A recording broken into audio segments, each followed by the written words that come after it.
Les cours de français, il n'y a pas eu quand même des lectures qui ont été importantes, Rien. adolescent, rien? Jusqu'à l'âge de 17 ans, rien. Rien. Comme disait le professeur, il a l'air tellement attentif. Alors, il y avait quand même donc, comme lecture, les bandes dessinées, on l'a Ah compris. oui, ah oui. Et vous m'avez parlé aussi, une autre fois, du théâtre à la radio. Vous écoutiez Voilà. la Le radio? grand bonheur avec ma mère, c'était de mettre la pièce dans le noir et d'entendre des retransmissions radiophoniques de théâtre. Alors là, qui nous bouleversait, qui nous transportait aussi avec Gary Cooper, parce qu'on était dans la fiction grâce à cela. Mon ami Marielle avait dit une chose très très belle, ce qui est gênant à la télévision, c'est l'image.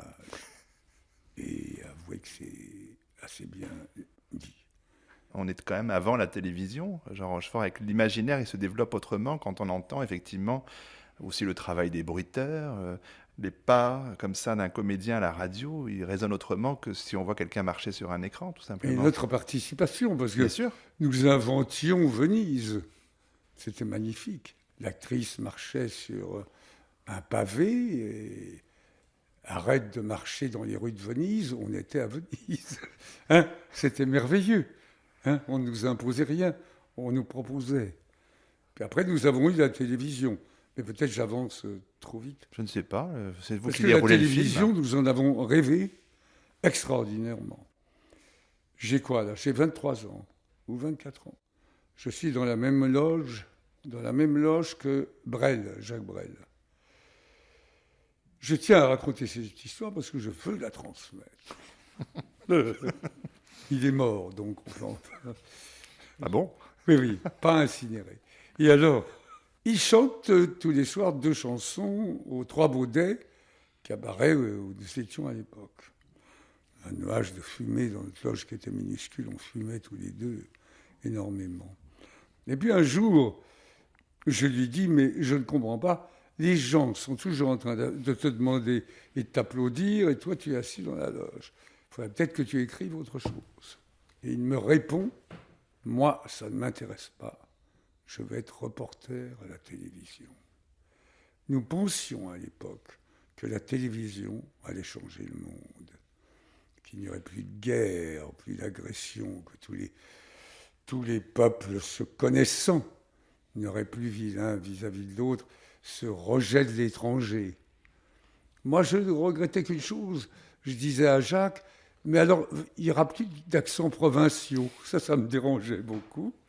Et, et Jacques était sincère. Bien sûr, comme toujours, on y a cru. On y a cru. Mais ça me ramène effectivement en arrière, mais c'est vous qui faites la transition, Jean Rochefort, parce que en préparant ces entretiens, j'ai vu une séquence de télévision que je n'avais pas vue. Vous étiez invité chez Michel Drucker et où vous racontiez un souvenir. Vous aviez 14 ans, c'était la Libération, le souvenir des femmes tondues et de la veulerie des hommes qui se faisaient passer pour des héros.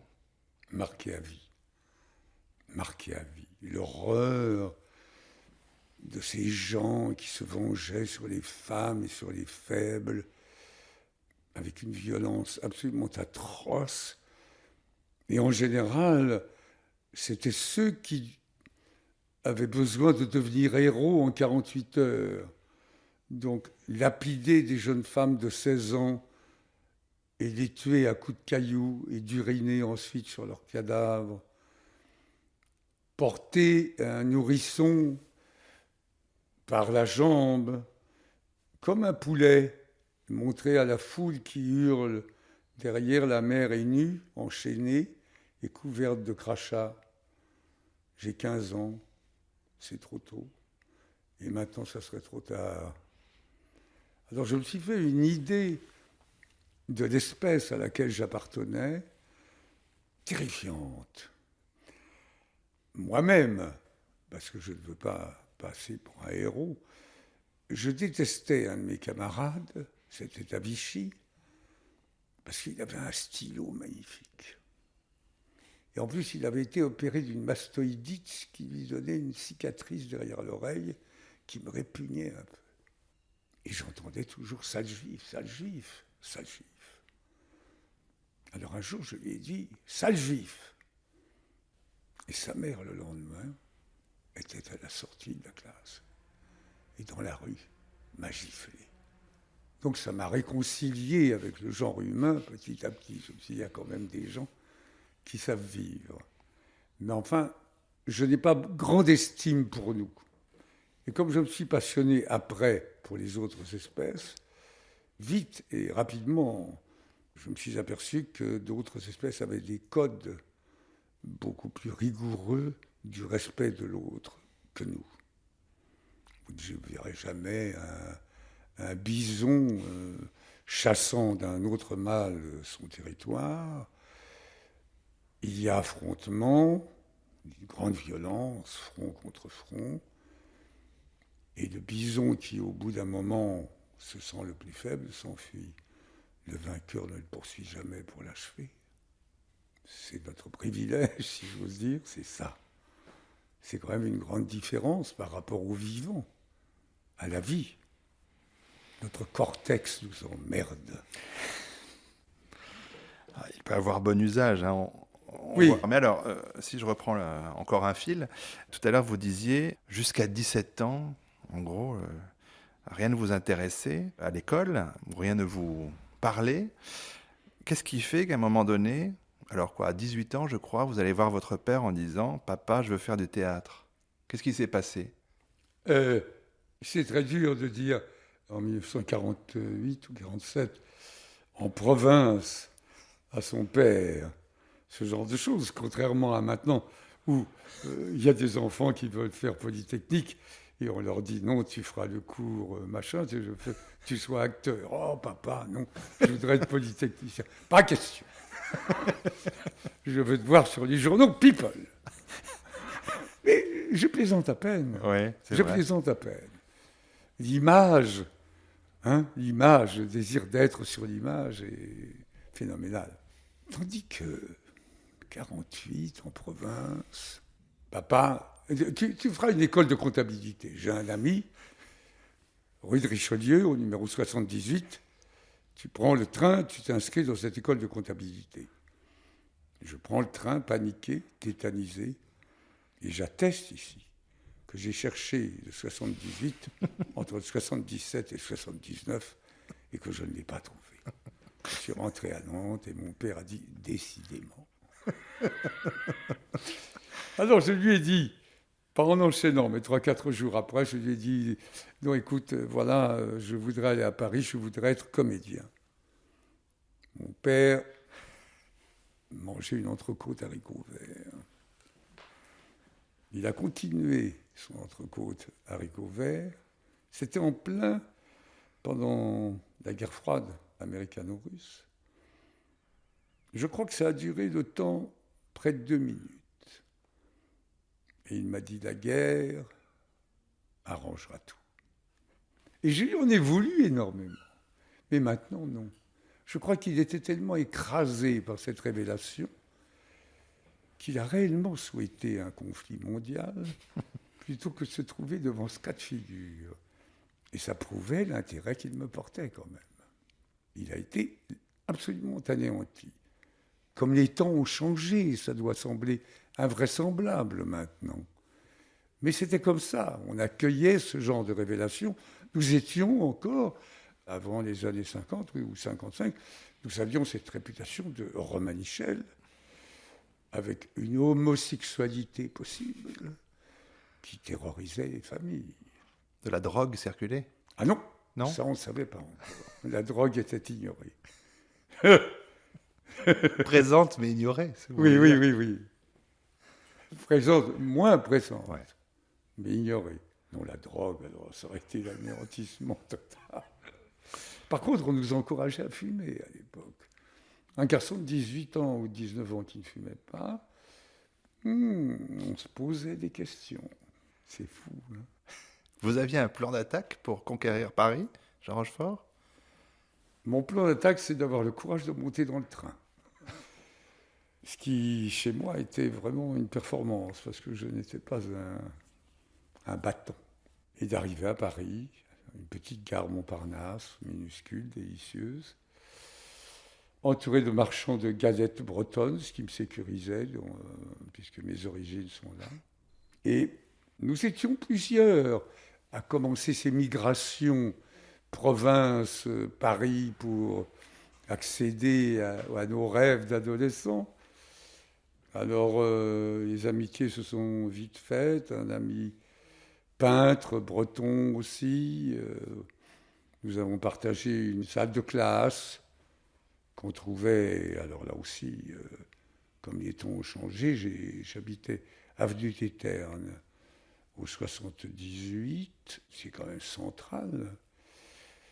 Et je gagnais ma vie en étant figurant à la Comédie Française.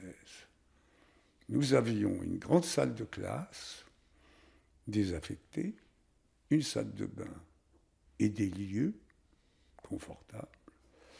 Et ça ne coûtait que 10% de ce que je gagnais comme figurant à la Comédie Française, mensuellement. Vous vous rendez compte? Les temps ont bien changé. Qu'est-ce que ça serait maintenant qu'un garçon de 20 ans, figurant à la Comédie Française, n'oserait même pas habiter Fontainebleau? Parce qu'à Fontainebleau, ça serait encore trop cher. Ça vous être utile. Juste un mot, parce que j'ignorais ce passage en figurant à la Comédie Française. C'est votre premier contact véritable avec un théâtre, avec une scène, avec des coulisses. Vous en avez gardé quelles premières impressions?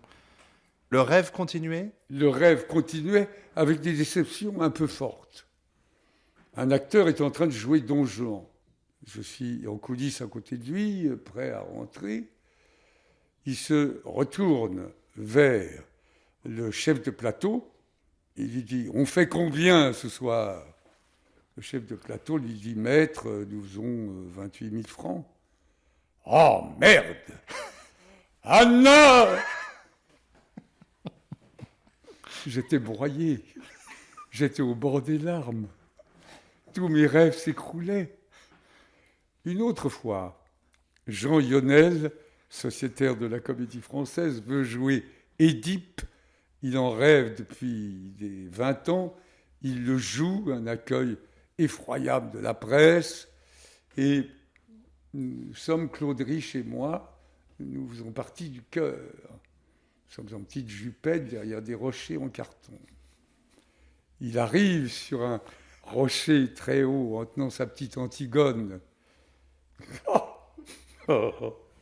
Avec sa petite Antigone, il a les yeux crevés, il a son bâton de berger. Et il jouait beaucoup de tragédies de Racine.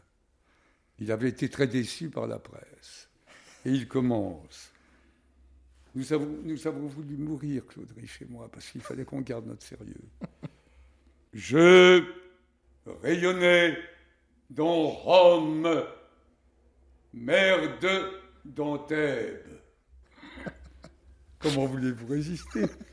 Vous avez quoi, 20 ans? Vous avez votre petite jupette d'époque. On a envie de se jeter dans la Seine parce qu'on va dire on va rire, on va se faire engueuler. Il avait dit ça absolument du même ton. Le public n'a pas réagi. C'était terrifiant. On voulait mourir. Je rayonnais dans Rome, mer d'Antibes. Mais en même temps, c'était gai, quoi, pour des jeunes gens, tout ça. Des figurants se passaient de la poudre sur le visage avant d'entrer en scène et étalaient la poudre avec une peau de lapin.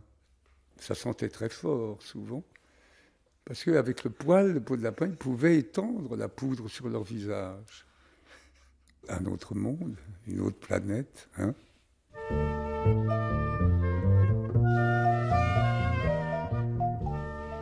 À Voix nue, toute cette semaine, Arnaud Laporte rencontre Jean Rochefort. Attaché d'émission Claire Poinsignon, prise de son Philippe Leduc, réalisation Anne Sécheret, coordination Sandrine Trainer. Vous retrouverez demain la suite de cette rencontre d'Arnaud Laporte avec Jean Rochefort et cette émission reste écoutable en ligne pendant une durée de 500 jours et podcastable pendant 7 jours sur franceculture.fr.